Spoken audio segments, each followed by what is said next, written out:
Hi, how's it going? This is Resident of Collinwood for YouTube. And I'm here to continue my requested video series. This series of videos was requested by Mark Gilman. Huge shout out to you, my friend. The Halloween videos, the comparison of John Carpenter, Rob Zombie's characters for Halloween, their perspective Halloweens. And who am I doing today? Doing Michael Myers. Now, what are the similarities and differences? All right, we know the coveralls are going to be the same pretty much, except for there's going to be a huge height difference. Nick Castle, now again, is 5'9". Taylor Maine is 6'9". Holy fuck, shit. Um, he's a tall dude. So obviously we know the height differences there, but let's look at the better similarities, or the better differences really. In John Carpenter's Halloween, there was more than one person playing Michael Myers. That's right, there was more than one. We know Nick Castle. He perfected the walk. He was the man who did the walk. I mean, and if you go watch the behind the scenes stuff for John Carpenter's Halloween, Nick Castle is often stated, you know, John, is this guy crazy? Is he insane? And Nick would say, John would tell him, Nick, just walk. Because John loved the way Nick Castle walks. So, and they were in college together. So, Nick Castle, he perfected the walk. I mean, when you think of the way Michael Myers walks in Halloween, you think of Nick Castle. I myself think of Dick Warlock too. Dick Warlock deserves a lot of credit, but that's maybe another discussion for another video. This is primarily about, you know, the similarities and differences between, I guess the first two, so you could include Dick Warlock in this. So I more prefer Dick Warlock than either of these two. And don't get me wrong, I love Nick Castle. I know what he did. I don't know, there's just something about what Dick Warlock was able to do in Halloween 2. The walk, the look, the mannerisms. He continued a lot of that, and he, to me, in his own right, was his own Michael Myers at the same time, in my opinion. So, in John's original, I've talked about there's more than one person that plays Michael. We know Nick Castle, Tommy Lee Wallace, Deborah Hill is in the costume. So a bunch of people were in the costume in John Carpenter's 78. With Rob Zombie's, I believe it was just Taylor Maine himself who was dressing around like Michael Myers. I mean, how many 6'9" people do you have on set? Okay. But if I'm wrong, please correct me. If I'm wrong about it just being Taylor Maine who was in the costume, please correct me. I believe it just was. So now, let's get to the mask. Now, I don't usually emphasize how the mask look in these movies because I love all the masks. I've never had a problem with any of the masks that have ever been used, and I mean that's every single goddamn one of them. So I've never had a problem with the mask, how they look. I always thought they looked neat and creative. So, but the history behind the mask, I'm sure everyone knows, is interesting. They had two options in the original. They had a clown mask, looked like John Wayne Gacy, I guess, and they had a Captain Kirk mask. I say William Shatner mask, but really is Captain Kirk mask. Is William Shatner's face, basically. They took off the sideburns, they opened up the eyelids, and they painted it white. And the rest is history. With Rob Zombie's, they do a little more with the mask. They put some scarring look on it. They make it look a little more creepy. I felt, again, I don't hate Rob Zombie's mask, that what he did with it. I thought it looked creepy. again, I've never looked at these movies and go, "Oh, that mask looks all like." No, I thought it looked interesting. I'm gonna have to do a Halloween 4, Halloween 5 video one day, and really talk about Halloween 5's mask to a degree of what I think happened, what I believe at that time William Shatner's lawyers noticed and were suing. Um, I'm pretty sure that's about the timeline. So, with that being said, what are the? I've talked about the height. Now, here's what's interesting. Here's the similarity. People are gonna kill me for this. The posture.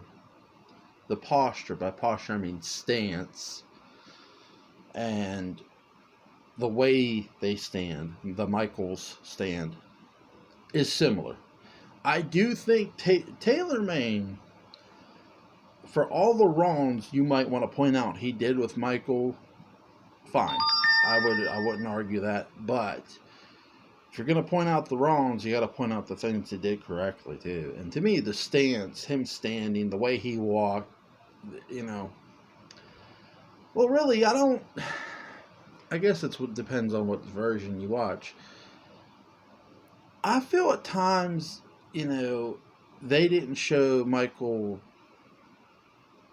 walking enough with Rob's. Does that make sense? Like, we see the huge climactic scene in John's. I think there was a climactic scene like that in Rob's, if I'm not mistaken. The walk was really good, even for a tall Michael Myers, 6'9". But I think the biggest issue I have with the difference here is Michael runs in Rob's. He runs at Laurie Strode in the end. Some characters just aren't meant to run. I mean, they can disappear. They can disappear and reappear like a magician, if you will. But run, no, not run. And people are going to point out, well, Jason ran. Yes, he did. But that was Jason. That was Jason. By the way, Jason primarily was played by different people. Look, Kane Hodder played Jason the most. in Friday the 13th, Part 2, Jason runs. And Friday the 13th, Part 3, Jason runs. So, after that, he's not running. Well, does he run in Part 5? I can't remember. Does the impersonator... Does Roy Burns run? I can't remember. I'm old. Having fun. So Michael runs. Michael Myers runs in Rob Zombies. With Johns, he didn't, and I prefer the non-running. I don't get why the running, the grunting, and I think there was grunting even in the first one a bit when he ran at her. Especially in 2, there was a lot of grunting, him screaming "die," at Loomis. I mean, having Michael talk. Look, we know Michael Myers. Loomis, he hasn't said a word in 15 years. At one point in time, this kid did talk. The character did say something. We just don't know what he said. And I'd rather leave it at that. I'd rather have him never talk ever the hell again. And I mean, if he were to talk, to me, if you were to show Michael Myers talking, the only way I would accept it is if he were a kid and it was like the day before Halloween and he said something to Judith. That would be the only way I would accept it personally. So other than that, no. You don't have this character speak. That's just no. especially with that mask and or even having it off. It. I'll give a great example. If in Halloween Kills they have Michael, no. If they were to have Michael Myers talk, I'd be like, no, I'm done. I'm out. I'm not watching the next one. Because there's no one. For one thing, here's a guy who didn't say shit to his sister when he murdered her. I mean, he just didn't say nothing to her the day of and just fucking stabbed the shit out of her. I mean, if he didn't say nothing to her, why the hell would he say anything to Laurie Strode? They're not family. They're not related anymore. There's no brother and sister connection. There was more of a reason for him to say something with the sister connection. There ain't no good goddamn reason for him to say nothing now to her. What's he gonna say? I hate you. I mean, I think that would be like the overstatement, wouldn't it? Like what would be the point in that? So what's he gonna say? Hopefully nothing. Not saying he is. For me, I'd rather not have Michael Myers talk. And I think that's one of the biggest issues with Rob's as well. Michael talks, Michael runs, and look, I guess if you're gonna make a character your own, I see why he did it. I mean, you are trying to separate this character from that one, I would assume. And that's just what happens. Now, did the studio do that? I don't know. I know there was studio interference in Halloween 2. So I don't know. Could be, I can't say not. I think one of the biggest, really too, how Rob Zombie shoots Michael Myers is the same way Dean Cundy and John Carpenter shot him. Well, Dean Cundy really shot Michael Myers. How Rob shot Michael, I feel, was the same way Dean Cundy shot him. Now, you can get into the whole blue lighting thing, and that's fine. Yeah.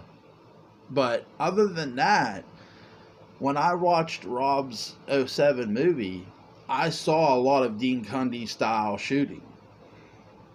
I mean, that's the one thing I think even most people point to with Rob's 07 film, and when they compare it to John's, well, it sort of looks like John's. Well, it's because it's shot in the grain of the way John shot 78. It's shot the way Dean Cundy sort of shot 78 in a way.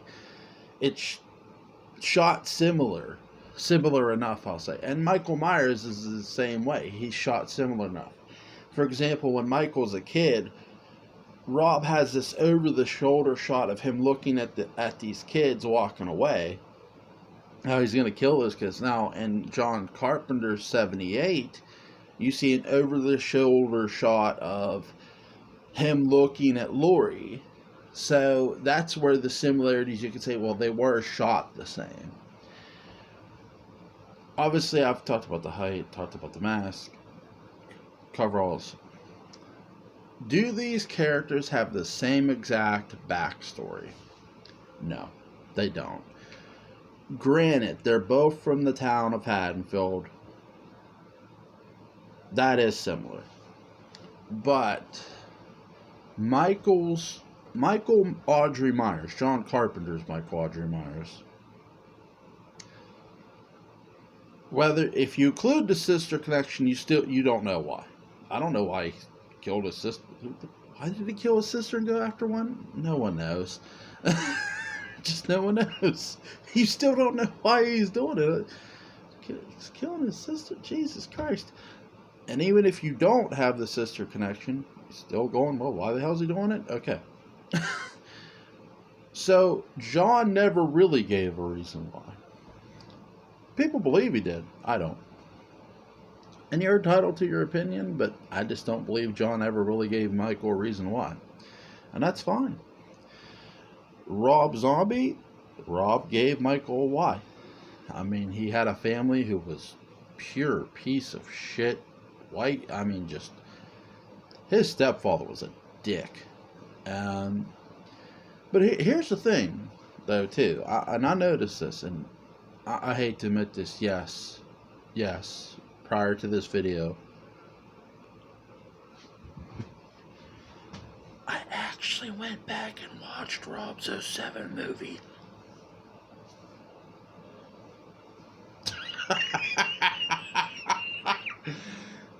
Here's one thing I noticed.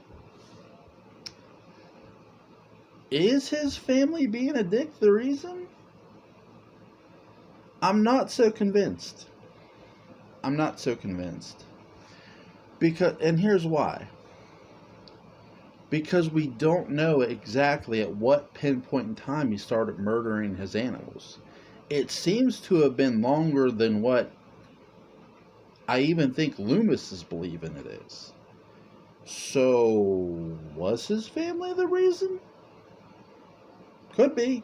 Couldn't be. I'm not so sold anymore. I was like, no one else is. I went back and watched Rob's '07 movie. He is killing animals, and Loomis, when he comes to the school, talks about it's leading to worse things. How long has that been going on, though? It's been going on longer. I gotta believe longer than what even Loomis is believing, because they've had a ton of pets be killed. And I think neighborhood pets were killed, if I'm not mistaken. But so I'm not so sold it was his family that caused him the murder. I mean, you could look. I'm not saying you can't make a case for that. Sure, you could. But what I'll say was the stepdad really being a dick really the motive? Was his family being really a motive? Was it the motive? I'm not so sure. I'm really not. I'm not joking. I'm really not so sure. I'm not sure. So I can't. Was it a reason? I mean, you could look at it and say, yeah, that is the reason. I could see people saying, yeah, that. But for me, I'm not so sold anymore. Because I want to know exactly when he started murdering those animals. Not why, when. When did he start murdering animals? Because his stepdad was in an accident. That's why he was in a wheelchair, I believe. So, was he murdering animals prior to the accident? Was he murdering animals? You know what I'm saying? When was he starting to murder them? And look, if you say yes, Rob defended, then I wouldn't argue it. But for me personally, I'm not so convinced. I'm not so sold. And I always say, if you want to disagree with me, please do so. And I started by saying, did Rob? Yes. To most people, Rob gave a reason. And again, I'm not saying you're wrong for thinking that. If you feel Rob gave Michael more of a reason, I'm not going to argue it. But for me personally, I'm not convinced anymore. I'm not convinced it was his family. Because I don't know at what point in time he started murdering his animals. I'm not meaning the actual date either. I'm not meaning on Halloween. How long has he been murdering animals? How long? Remember, Michael Myers is older in Rob's. He's older. He's not no 6-year-old kid. He's older. So how long has he been murdering those animals? I know people are going to laugh at that, but that's... So, but for the sake of argument, to most people, Rob did give a reason. To me, I'm not so convinced anymore. So, those are the similarities and differences of Rob and John's Michael Myers. I'm sorry, I was laughing about Jason earlier. Jason running. and I ran so far away. Oh my God, no. Listen, you guys have a great Michael Myers Monday. I'm starting to think about this stuff and laugh. Here's what I find most interesting about both. Both Michael Myers, either way, are sinister. I think that's some. I would say. Obviously, my biggest difference would be, I feel John Carpenter's Michael Myers is way more intelligent than Rob's. That's my opinion of it. I prefer the original Michael Myers. I don't prefer Rob's. Obviously. But I feel that Michael Myers is more intelligent. John's Michael Myers is more of an intelligent killer than Rob's Michael Myers. That's my opinion of it. I hope you guys have a great Michael Myers Monday.